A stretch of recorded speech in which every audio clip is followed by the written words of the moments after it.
26장 26절부터 33절 같이 읽겠습니다.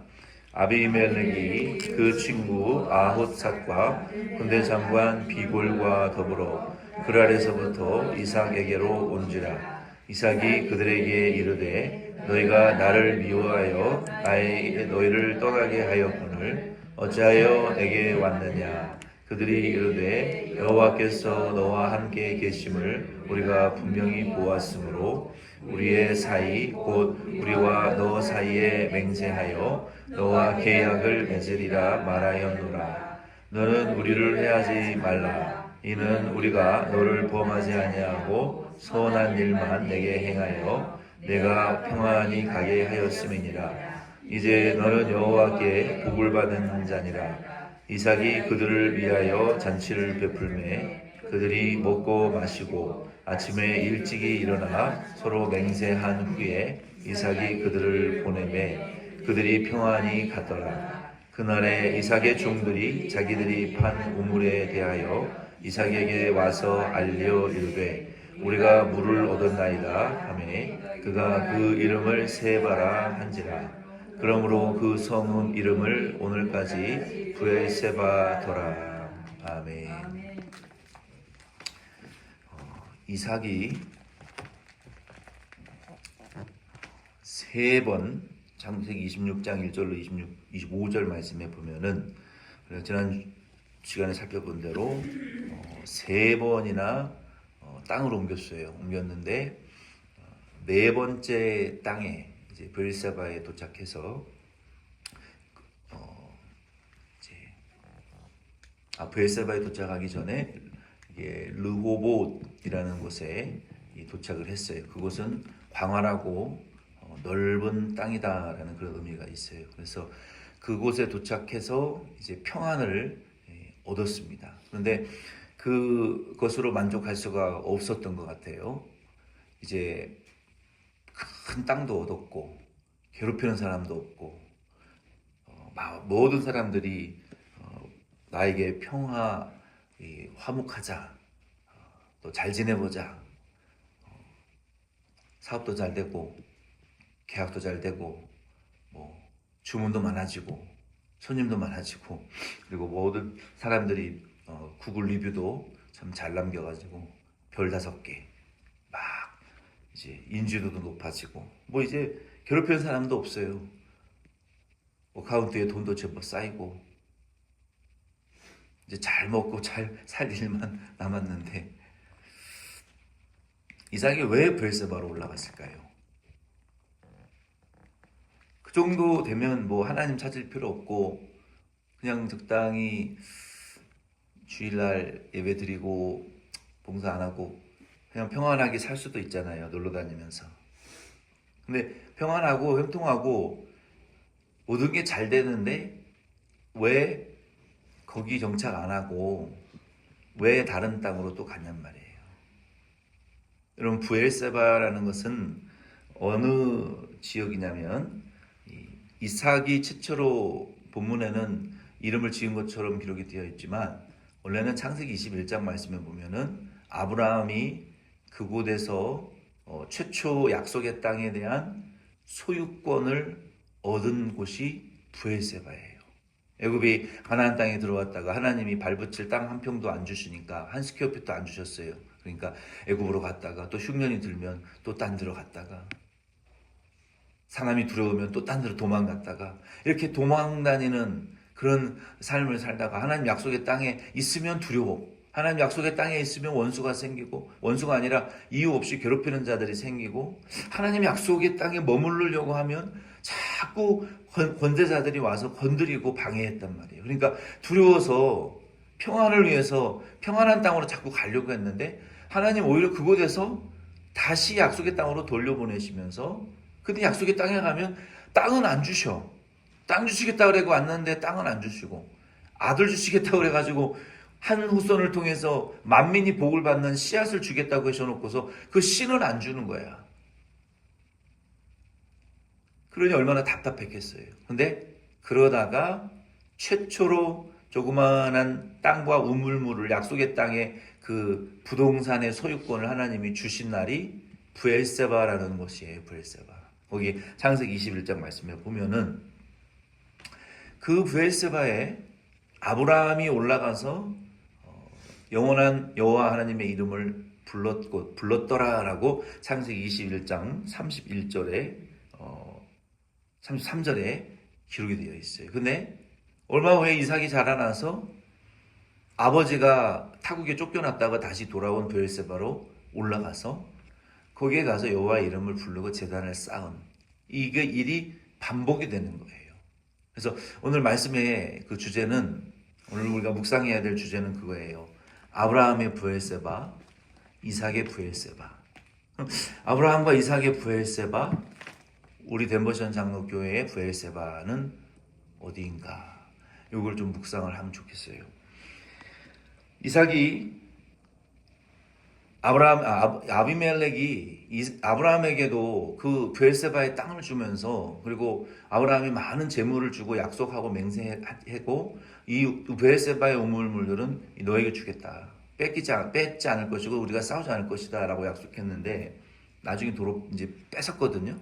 이삭이 들어와서 그 땅을 차지하니까 강성하게 되고 왕보다 강한 권력과 또 부를 소유하게 되니까 두려워서 나가라 그랬어요. 근데 여기 이삭이 거주지를 지금 계속 옮기다가 이제 르호봇이라는 아주 살만한 땅에 도착했는데 이삭이 거기서 중단하지 않고 아마도 하나님의 그 성령의 감동을 통해서 브엘세바에 올라가야 된다라는 강한 그 부르심을 하나님께서 이삭에게 주지 않으셨나.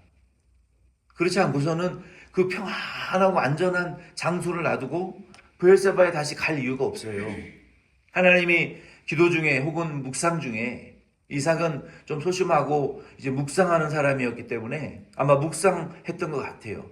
주야 뭐 기도 이렇게 한 사람은 아니었던 것 같아요. 성경을 보면은 와이프가 올 때에도, 리브가가 올 때에도 들에서 조용히 묵상하다가 이 리브가를 맞이했거든요. 그런 걸 보면은 이 이삭은 아브라함과는 좀 성향이 다른, 소심하고 도덕적인 결함이 좀 있지만 그래도 이 깊은 묵상을 통해서 하나님을 만나는 사람이었던 것 같아요. 아마 묵상 중에 하나님, 제가 이렇게 4번이나 거주지를 옮기고 이제 평안한 땅에 돌아왔는데 하나님, 제가 여기서 영구히 살기를 원하십니까?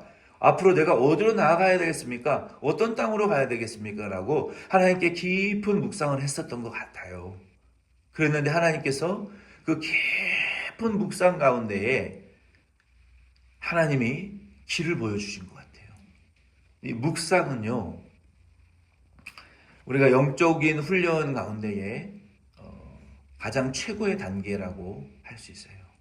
에이, 목사님, 묵상은 그냥 눈 감고 조용히 가만히 있으면 되는 거 아닙니까? 아니에요. 성경에 보면은 믿음의 위인들이 처음에는 예수 믿고 은혜 받을 때는 뜨거워요. 성령은 불이기 때문에, 에너지이기 때문에 벌쩍벌쩍 뛰어요. 그래서 기도도 벌떡벌떡 뛰면서 해요. 어린아이들이 태어나자마자 이렇게 묵상하는 거 봤어요? 조금만 불편해도, 배가 고파도 울고, 아빠 엄마가 안 보여, 요 조금만 1초만 안 보여도 울고, 조금만 더워도 울고, 조금만 추워도 울고, 조금만 무서워도 애들이 울잖아요. 우리도 초신자들은요, 조금만 부대껴도요, 그냥 발발발 떨면서 기도하는 거예요. 초신자들은, 정적인 분들은. 근데 성경에 보면은 다윗이 많은 환난을 당하고 나서는요, 소리를 내지 않았어요. 하나님 앞에 묵상으로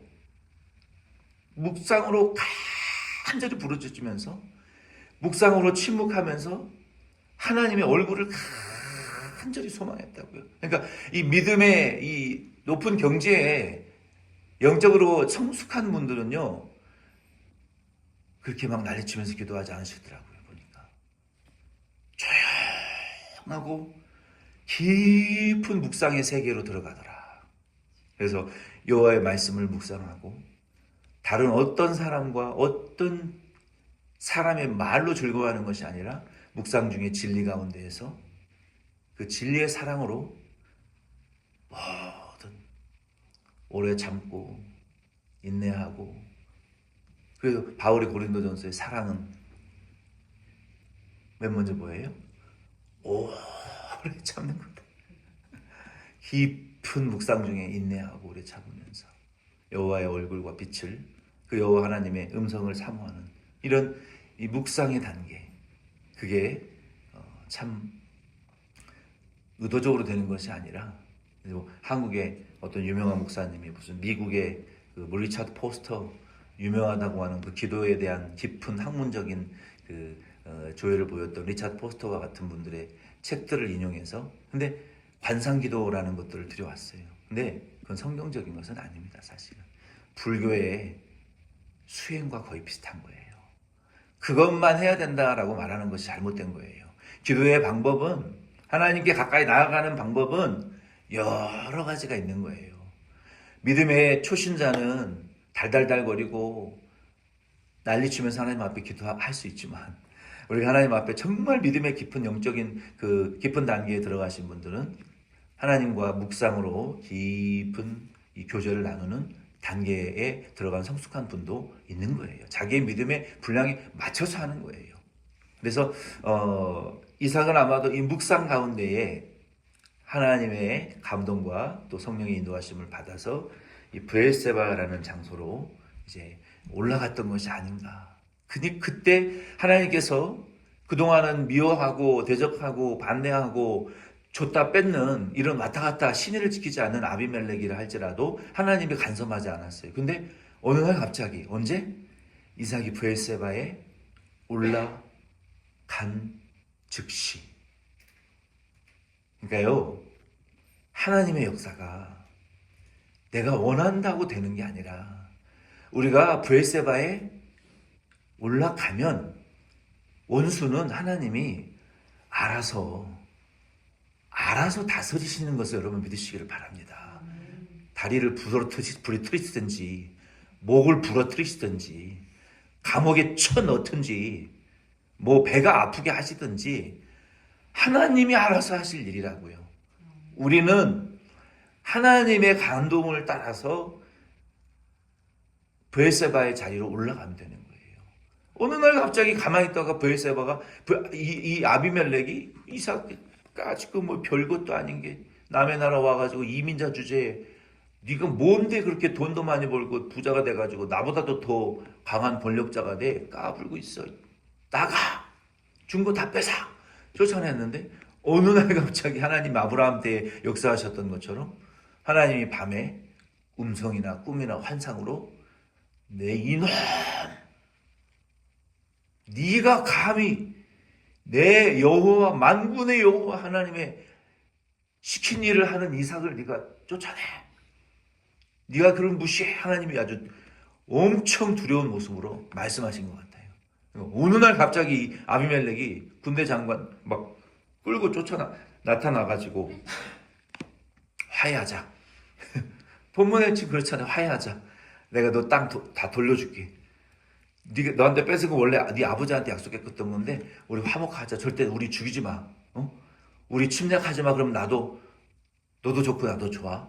너희도 좋고 매부도 좋고 너만 안 침략 안 하면 돼. 그러니까 이 쥐가 두려운 사람들이 먼저 치고 나오는 거예요. 선빵을 날리는 거예요. 쥐가 줘놓고서 또 뺏고 말이야. 하나님이 두려우니까 또 갑자기 나타나가지고 말이야 돌려준다 그러고 화목하자 그러고. 그러니까 하나님 두려워하지 않는 사람들은 조속으로 이랬다 저랬다 그럴 수 있어요. 두려워할 수도 있고 기뻐할 수도 있는데 우리는 이삭은 하나님 앞에 묵상하고 하나님의 그 약속과 감동을 쫓아가니까 이 아비멜렉이 지금 급했어요. 지금 아주 막 다급해가지고 빡 쫓아와가지고 우리 화목하자고 서로 침범하지 말라고 그리고 약속하고 그리고 이삭은 또 아비멜렉이 봤을 때는 여호와께 복을 받은 자였어요. 여호와께 이 복을 받았다는 것이 하나님이 함께 하시는 사람이다라는 것을 안 믿는 사람이 보고 깨달은 거예요. 두려움을 갖는 거예요. 그러니까 우리가 믿는 여호와 하나님은 그런 분이에요. 우리가 여호와 하나님만 잘 믿고 그분만 경외하고 그 계명만 순종하면요. 예수 믿으라 하지 않아도 예수 믿게 돼 있어요. 우리가 살고 복 받는 걸 보면, 우리가 하나님께 보호받는 걸 보면 나도 너네처럼 보호받고 복받고 살고 싶다라고 할 정도가 되면 예수 믿으라 하지 않아도 자동으로 믿고 자동으로 전도되고 자동으로 교회 따라 나오게 돼 있어요. 여호와께 복받은 자인들 티가 팍팍 나는 거 이상한데, 그게 별거 아닌 것 같았는데 시아버지처럼 와이프를 와이프라고 홍길동처럼 하지도 못하는 추접스러운 사람인 줄 알았는데 여호와께서 복을 주고 함께하는 걸 보고 너무 두려운 거예요. 함부로 할 수가 없는 거예요. 그래서 화목했어요. 그리고 이 브엘세바라는 것은 이 쉐바, 이삭이 이 장소가 쉐바다 그랬어요. 쉐바라는 것은 맹세라는 뜻이에요. 이 브엘이라는 것은 일곱 우물이라는 뜻이에요. 그러니까 이 아브라함이 창세기 21장 31절 이하의 말씀에 보면은 브엘세바라는 그 땅 이름을 브엘세바, 일곱 우물의 맹세라는 땅의 이름으로 이름을 짓고 거기에 이 에쉘 나무를 심었다 그랬어요. 에쉘 나무는 그 잎이 뾰족뾰족한 침엽수, 그러니까 지금 뭐 소나무나 전나무나 뭐 사이프러스 같은 그런 이 뾰족한 이 침엽수 나무를 심고, 그러니까 에버그린이라는 것은 사시사철 푸르니까, 그리고 영원하신 하나님의 이름을 불렀더라라고 창세기 31장 33절에 말씀했거든요. 그러니까 그 장소에서, 그리고 아브라함이 그곳에 제단을 쌓고 그곳에서 영원하신 하나님의 이름을 불렀다는 것은 최초의 이 부동산의 소유권을, 약속의 땅의 소유권을 하나님이 아브라함에게 주신 날이거든요. 그러니까 약속이 이루어진 날이다라고 기념하고 그곳에서 하나님 여호와 이름을, 영원한 하나님을 불렀는데, 이 이삭도 아버지와 마찬가지로 그곳에서 하나님을 만나고 브엘셰바에서 하나님의 이름을 부르고 제단을 쌓고 하나님께 제사 드리니까 원수가 쫓아와서 용서해달라고 그러고, 그리고 얼마 있다가 종들이 우물물을 다시 얻었는데 거기서 샘물이 솟아나는 역사가 그날 일어났다는 거예요. 하필이면 다른 날 말고. 이게 하나님의 은혜의 역사가 아니면 뭐냐는 거예요. 원수가 쫓아와서 용서해달라고 그러고 무릎 꿇고, 원수가 스스로 와서 잘못했다고 그러고 자기의 잘못과 용서를 구하는 역사가 은혜가 아니면 뭐냐는 거예요. 막혔던 사람들과의 관계뿐만 아니라 물질이 열려지게 되고 그 물질 가운데에서 샘물처럼 물이 다시 솟아나는, 하나님의 은혜의 도움의 역사가 솟아나는 역사가 회복된 것이 하나님의 은혜가 아니면 뭐냐는 거예요. 우리가 지금 먹고 살기 그냥 별 문제 없이 우리가 살아가고 있고 평안하고 더 이상 이제 새로운 도전을 할 필요도 없을 정도로 평안한 삶을 우리가 살고 있다 할지라도 그것도 여호와의 축복입니다. 은혜입니다. 누리세요. 감사하세요. 복지 주심을 인하여 영광을 돌리세요. 그러나 우리의 마음은 특정 교회나 특정 땅으로 돌아가야 된다는 것이 아닙니다. 우리에게 물리적인 브엘세바는 없어요. 어떤 분들은 내가 기도하는 자리에만 가야 기도가 된다, 은혜가 된다라고 말하지만 그것은 잘못된 거예요. 하나님은 내가 기도하는 그 기도 바위에만 계시는 것이 아니라 시간과 공간을 초월해서 세계 어디에도 충만하신 하나님이신 것을 여러분 믿으시기를 바랍니다.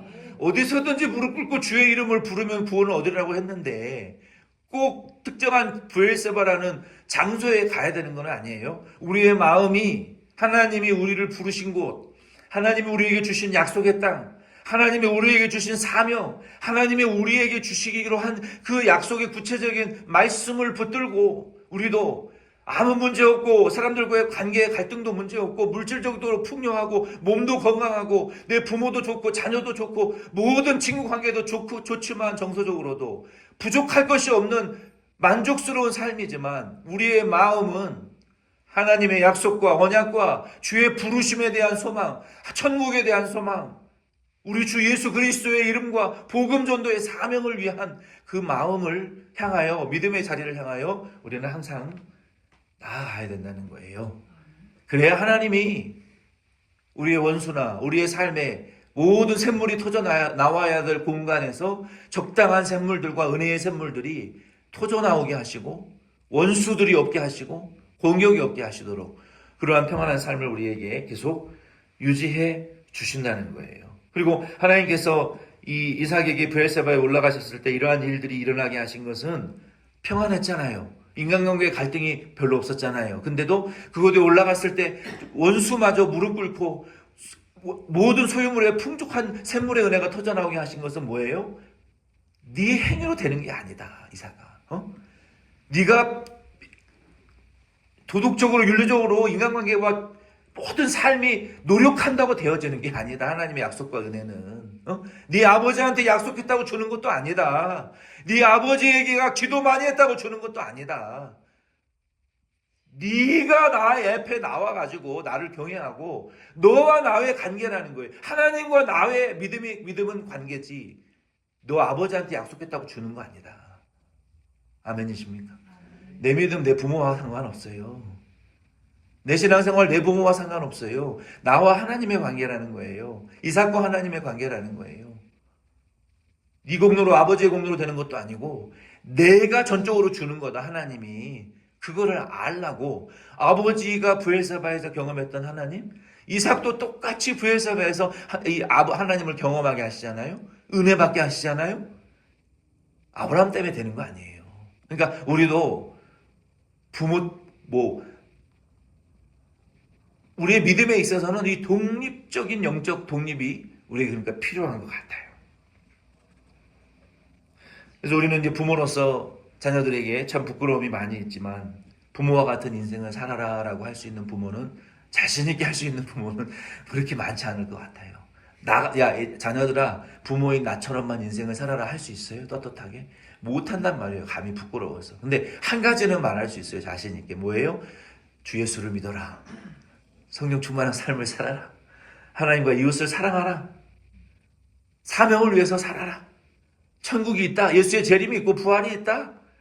주님이 교회에 맡겨주신 사명을 위해서 충성해라. 이거는 자신 있게 우리가 말할 수 있다는 거예요. 그래서 우리가 받은 그러한 사명과 은혜를 우리뿐만 아니라 우리 자녀에게도 전수해 줘야 되고 그들도 우리처럼 성령 충만한 그리스도인으로 살아갈 수 있도록 우리가 이 믿음의 유산을 전해줄 수 있는 우리가 경험한 하나님의 은혜를 우리 자녀 세대들도 경험할 수 있도록 오늘 아침에도 축복하시고 기도하시는 저와 여러분 되기를 바랍니다. 아멘.